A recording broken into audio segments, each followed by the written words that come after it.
Hello, hello, hello. Hello. A solo podcast for me this time. And I'm going to just talk over me drawing a cartoon for about 20 minutes, half an hour. If you don't know my work, you can see it on my blog, dunciad.com. Also, I have a couple of ebooks available. Cuttlefish neckties and other drawings, and Henry Cavill's Gratuitous owl vest and other drawings, which are both available from Amazon. But today what I thought to do is I'm going to just talk over me drawing a gag cartoon, because there's lots and lots of really good artists putting the stuff onto YouTube, speed drawing things, but there's not actually anybody, or not that I've come across many, people drawing the stuff I like looking at, which is gag cartoons. So I thought I'd just document my attempts to draw one yesterday, and it turned out actually I probably did it was too complicated, the one I did, but it makes for a nice long video. It does mean, of course, that it's going to be something of a niche market, I suppose. I suppose it's like, discovering like a strange fetish for like tall women playing bagpipes. Well, this video is my equivalent to producing a video about tall women playing bagpipes. It's a simple cartoon. The simple idea for the gag is a statue dedicated to management. It was originally actually going to be middle management, but by the time I ended it, it kind of turned out that I thought management alone was funny. And as you'll see, I'll title it "The Triumph of Management." It's the corporate culture of backstabbing. The people who get to the top tend to be the most malevolent and malicious types. Good people never prosper. It's the what's the old saying about the mushroom theory of business, which is keep everybody in the dark, and you occasionally open the door and shovel a load of shit in. And of course, the shit always travels downhill. So the people at the bottom always get the worst, and the people at the top tend to be the scumbags. Well, I mean, it's a cynical view of business, but it tends to, in my experience, it tends to be true. But anyway, what I'm doing is typical of what I do with all cartoons. Is I just sketch out rough forms of the idea of where things should be. I don't really get into the detail very quickly, although as I say that, I'm immediately drawing a face. But you just see, I modify things all the way through the drawing process. One of the this always sounds stupid when I say it, because it's so kind of self-evident and obvious. But when I first learned to draw at school, where I was terrible at art, I never understood the use of the rubber. Nobody ever explained to me the idea that in order to draw, and to draw well, of course I'm going to parenthesize everything I say and say I can't draw well, but in order to draw anything, it's perfectly acceptable to rub things out if you get it wrong. So my process is I work digitally, because one, I don't think I'm good enough to use ink, and two, I like the flexibility of just being able to set I have a button on my pen. Which actually I should mention what I'm using. I'm using a Huion V2. Is it Huion 220? But it's the version 2 of it. It's not one of the really expensive Huions, which has got the quick keys, quick access keys down the side. Although I really wish I had one of them. It would make life a lot easier. I currently use the keyboard, but it comes with a pen which has got a button on it. So I set the button to erase. So what I'm always doing is I usually kind of draw in the shapes, and then immediately start deleting the lines, erasing the lines, which I then replace with slightly better lines until I find a line that I prefer. And the whole process then is just organic. It's just a case of sitting here, revising it, changing it. I like the eyes have gone up there because it looks slightly better. Eventually you'll see. I think I had an extra body which I hadn't taken into account when I started, that I'd need an extra body. But I just basically revise the lines, keep deleting. I don't really, I mean, sometimes I do, but I don't really use the technique of you can use multiple layers. And the advantage of that is you can kind of draw a rough outline on one layer, and then, for example, in this image, let's say I like the look of that entire mound of bodies there, I could then move to a separate layer, reduce the opacity on that previous layer so it kind of just looks like a faint outline, and then use a pen much more carefully to outline the shapes. But in my experience, I don't really find it helps a great deal. I tend to end up with a rough approximation of the thing, but I still end up going over it and revising the lines anyway. So this really for me is the most straightforward approach, which is just keep deleting, keep revising, keep cleaning up, keep drawing hands until I get something that remotely looks like a hand. Hands, really, I mean, I think any cartoonist will tell you hands are probably the hardest thing to draw. But you just keep revising. You learn the shapes, and you kind of learn to approximate things so they look okay. But another problem, I suppose, is I suppose this is just me. I like cartoons which have got a lot of detail in them. I think it's probably why I can never sell them. I don't think they really suit the market, which tends to be for very minimalist cartoons. I mean, Private Eye is the perfect example of that. I've had people leave comments on my blog in the past when I've moaned about never getting published in Private Eye, which I never have done, and it's probably because these cartoons probably just don't reduce down well to a thumbnail on a, I don't know if it's A4 or whatever the size of Private Eye's pages, but my cartoons probably don't minimise that well. I mean, I have drawn cartoons specifically for that market, but they still don't sell. So I thought, well, I may as well stick with what I like, and I like Robert Crumb. I mean, I don't really like his really obscene stuff, but I love the way he draws.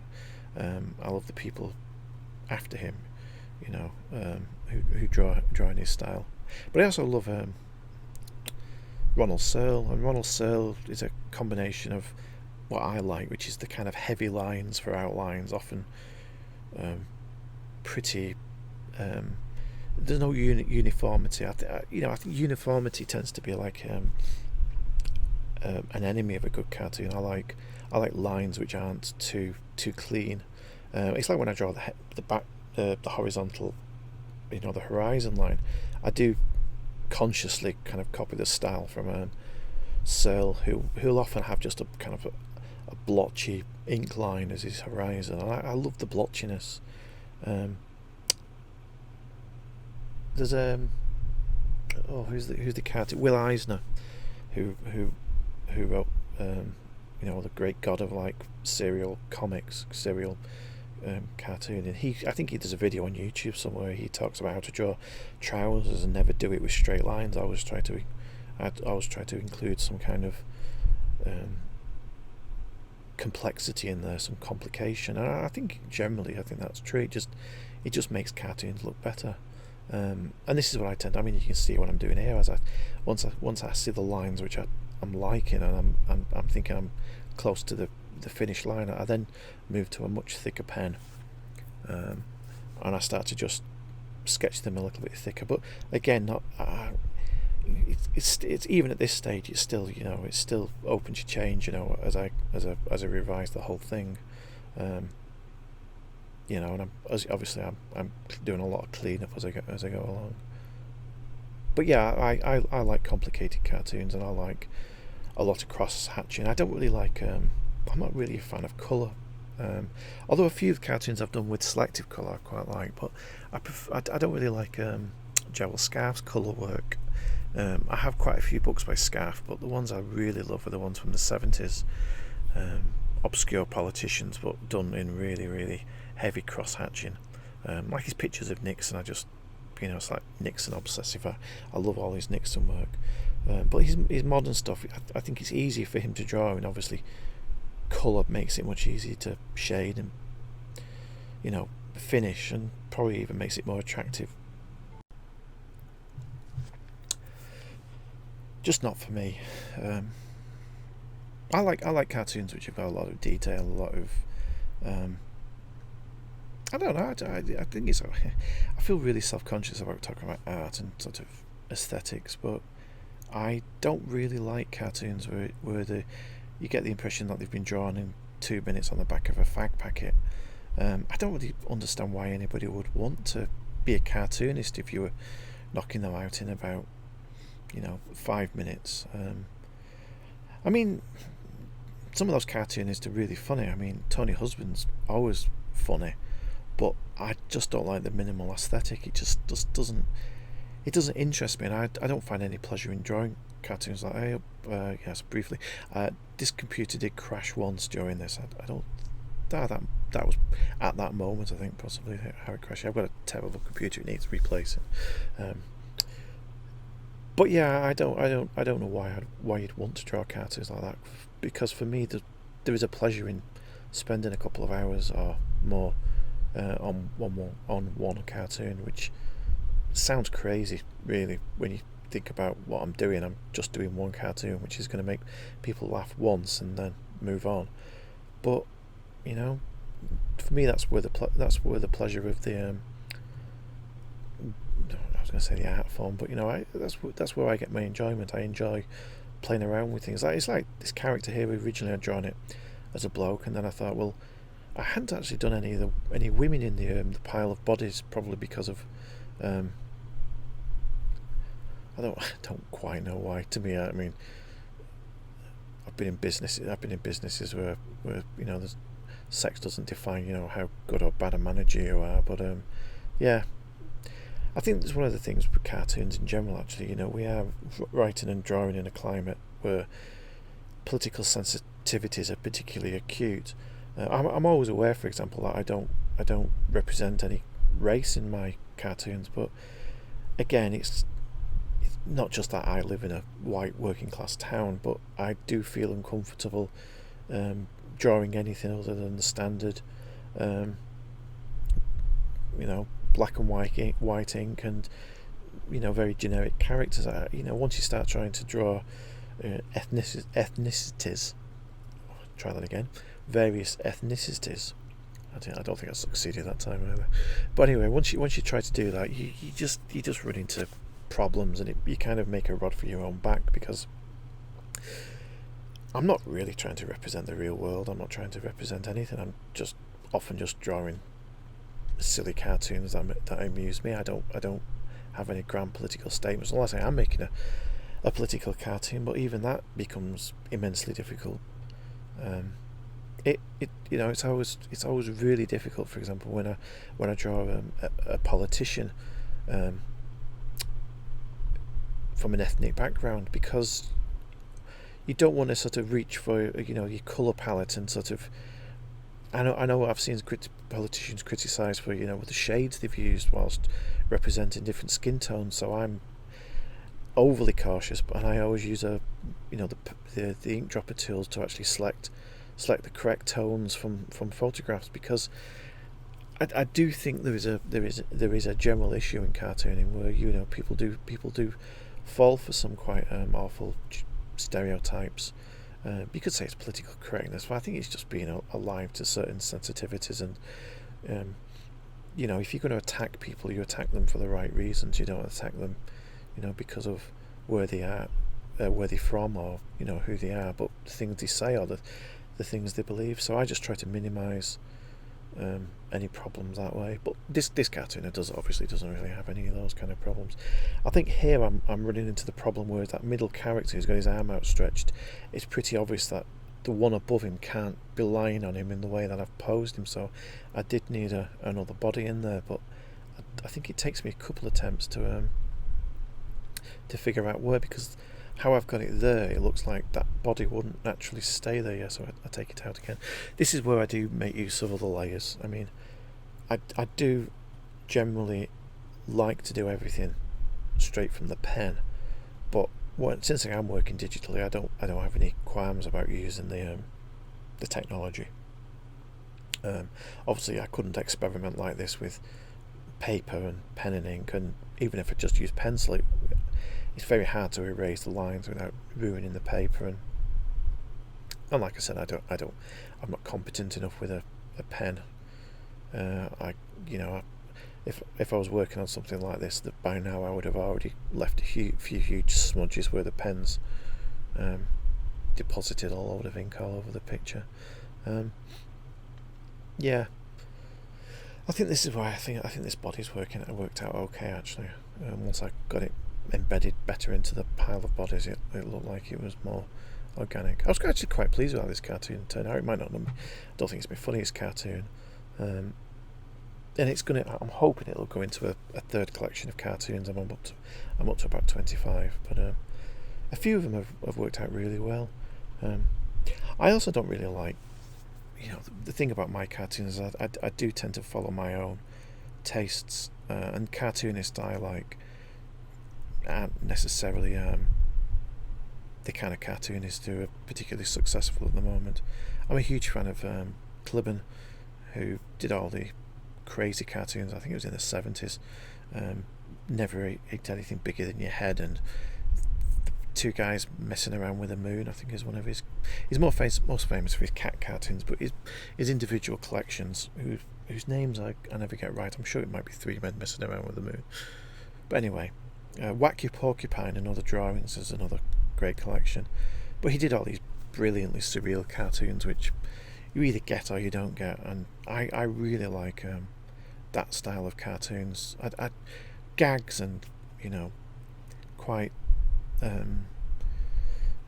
middle class jokes about having the boss around for dinner and that stuff. So I not really my cup of tea. I do like cartoons which sometimes don't even make sense except on the ear, or a bit of wordplay or something.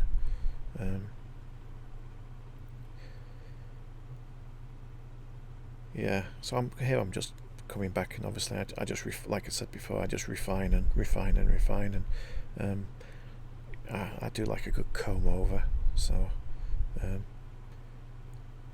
I think when I was talking about like irregularity of lines, I always think that in regards to noses, I try not to.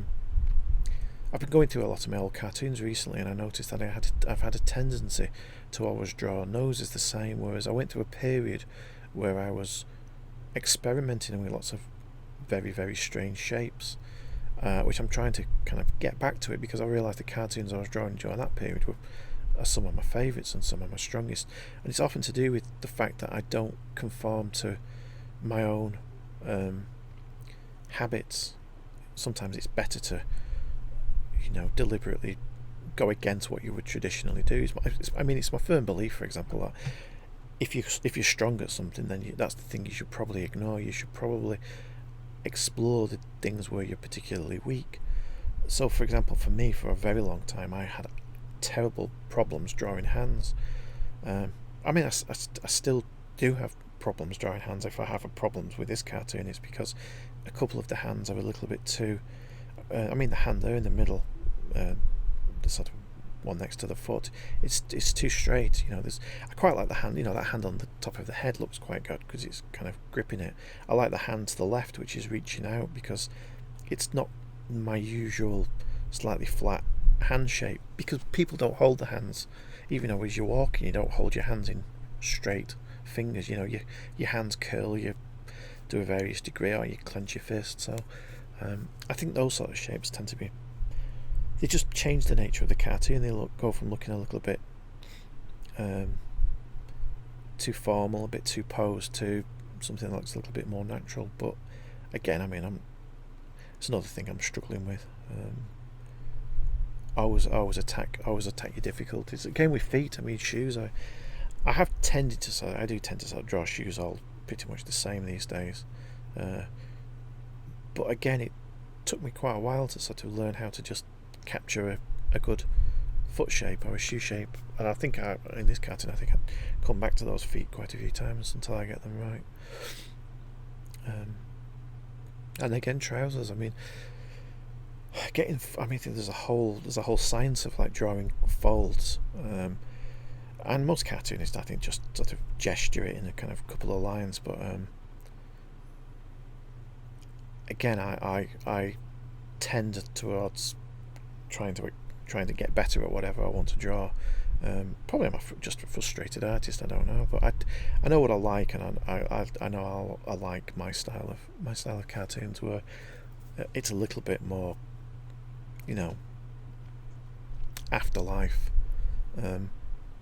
I mean, one of my favourite cartoonists is Ralph Steadman, who really kind of doesn't do any of this stuff. He's like straight to pen, and whatever strange accidents occur kind of inform his art. I mean, his entire art is about doing that kind of stuff. I mean, there, for example, I'm just using the resize tool, which again, I don't really like using it. You know, I'm full of kind of qualms about and pretensions about being a proper artist, but and it does feel like cheating. But sometimes when you've got a hand shape particularly well, it looks right. Also, another problem of obviously using digital is sometimes you get in too close to the picture, and when you zoom out, you realise you've completely lost the scale of the thing you were drawing.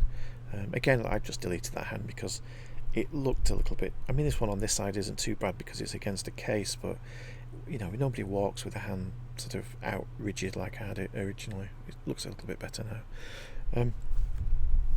Yeah, Ralph Steadman, he doesn't really care about this sort of stuff. He kind of throws the ink down and creates his own art, but I think he's really more in the illustration end of cartooning rather than the gag cartoons, which I tend to do.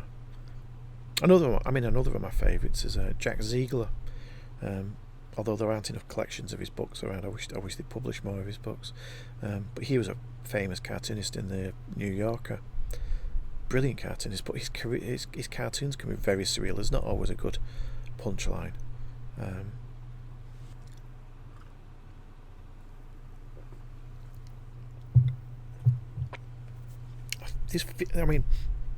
This feels like it should be near the end, but actually I think we're only about... Yeah, I've got about another 10 minutes of this. I usually get the lines pretty much solid and established, and once I'm happy with how the cartoon's looking, I'm almost there now, I think. That's where I'll start to do some shading or try to make it look a bit deeper, because I like cartoons that look like they fill the page. I said I like Robert Crumb, but I tend to like his stuff, like his the stuff he did on like Freud and psychology, where the page is absolutely just black with ink and cross-hatching. I love cross-hatching. I think it's like my Asperger's coming out. I just love sitting here kind of doing line on line for hour on hour. And I don't honestly know why I do it, because I often think it might be easy just to do an entire page of cross-hatching and then just use that as source material and kind of copy and paste it, but it never feels as... it feels quite fun doing all this sort of... doing the lines into the trousers and the ears and across the head.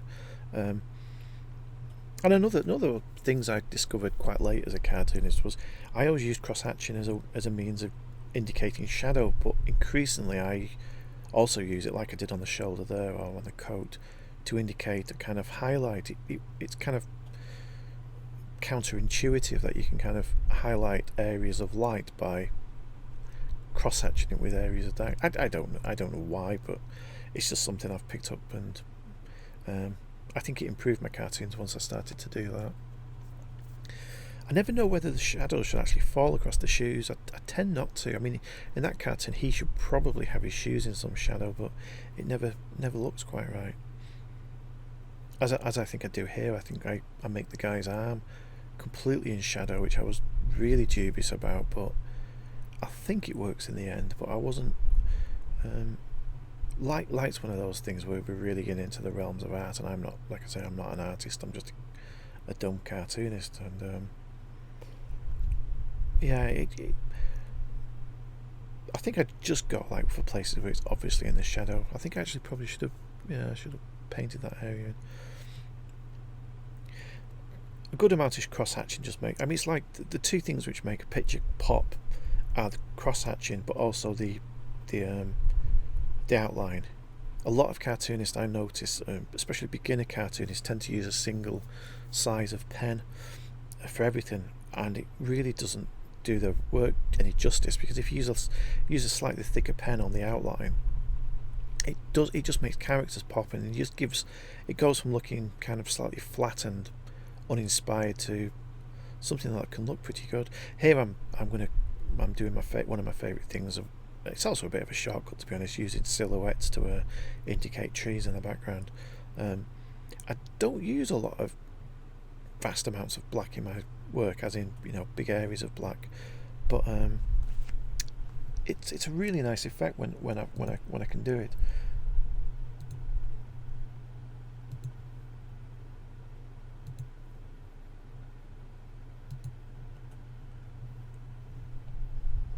Yeah. Lots of boring fiddling around, emptying this, clearing it. Yeah, it looks good when it's there. For my book, I did a book of monk cartoons called The Secret Lives of Monks, and that started. Well, it originally started because, long story. I'd gone to London and I'd gone to the cartoon museum where I'd actually met Ralph Steadman, and he'd said something about, you know, what I think he tells all aspiring cartoonists, which is just go straight to ink. And I tried it for a while, and I ended up just making these blobs of ink on the page. And one of them I turned into a monk. So after that moment of inspiration, I did this book of about actually the book's about 150 monk cartoons, but I drew about 300, based around just like doing these kind of weird black shapes, which then I could turn into monks in various crazy situations.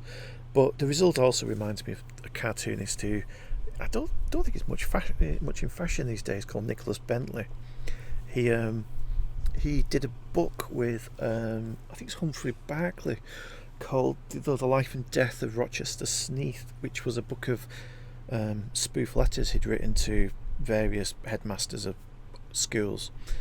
But it's got, you know, Nicholas Bentley did the illustrations, and he's a great artist. But he'd always have figures. He'd do lots of nuns and clergymen with all these black cassocks, and beautiful. Just the black just makes a beautiful shape on the page. Yeah, he's one of my favourites, and somebody who I kind of go back and look. Not such a fan of the book, actually. I did a book of spoof letters in my own years ago called Second Class Mail, pretending to be like this character called Stan Madeley, and so I'm a real fan of spoof letter books, but that's actually not my favourite. I think it's George Bernard Shaw writes to him, but it's like a pretty kind of terse letter. It's not the kind of letter you would probably publish unless it was by George Bernard Shaw. Yeah, I'm getting to the end now. This is the kind of stuff I just add, just breaks things up. A little bit of grass. I think I do the sky as well. Yeah. Lettering is my one my one weakness. I usually cheat, to be honest, and use Photoshop to put in the text, and then I'll, if I can be bothered, I'll then use that as a kind of template to then sort of draw over it with my own pen, just to make it look a little bit more hand drawn. But I don't really like doing this kind of drawing freehand. It's one of my many weaknesses as a cartoonist. Yeah, I was going to call it middle management, but then at the end I just thought the triumph of management, and I kind of, yeah, I think that's the cartoon. That, it reminds me of so many jobs I've had and so many people I know in work who complain about, you know, the complete arsehole in the factory or the office is the person who gets the promotion, and then 5 years later, you know, the whole place has gone to hell because they hired and promoted the wrong people. So this is my this cartoon emerged from that. I tend to write, actually. I mean, this is just like one of the, I was going to say hundreds, but it's probably thousands of lines I've got I keep a Word document of all my cartoon ideas, and the ones I like I tend to kind of promote to the top of the document, and the rest slip to the bottom. And over time I've amassed thousands of these ideas. A lot of them are awful. A lot of them are just kind of silly phrases. In fact, I think I've got my document over here, and I'll yeah. So I've got things like Finicky Fred's Conical Swamp. I don't know what it is. I like the phrase. Yeah, some of them are just awful. Some of them are not bad. I mean, there's one here. It's an ugly one, sir. He's left a suicide novel. I might draw that one. The idea of a suicide novel appeals to me. What was I going to do? Yeah, lots of really kind of crude ones. Lots about laxatives, powerful laxatives, muscles and stripes and fins. I don't know what I mean by that.